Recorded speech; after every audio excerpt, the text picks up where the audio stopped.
জালুকাটি 1 নম্বর। জালুকাটি 1 নম্বর দিয়ে এক নম্বর কেন তো অনে হতে পারে যে লাগে এটা কারণে এটা কাটা না, এটা আমরা কাশি। তো অনে হতে পারে যে 1 নম্বর নিয়ে তো আজ যা আছে তা ইনকো ওয়াত স্যার সাইরাতের ওকে তো কত রাখবেন?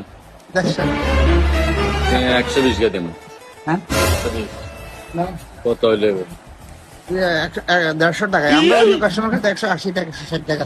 130 35 দিন না আঙ্কেল 135 টাকা দিতেন না? না আপনি গামছা কিনতেন না? তুমি কেন এখান লই যাও ভাই যে কইও না গামছা কিনি ফেলায় মুরব্বি কিনি ফেলায়। এই এই সোনামণি বসো জান তুই টাকা সহ এখন কম হবে না, কত 40? কম হবে না। আচ্ছা দাও 200 টাকা দিয়ে দাও, ব্যাগিও দিছি। তাহলে 410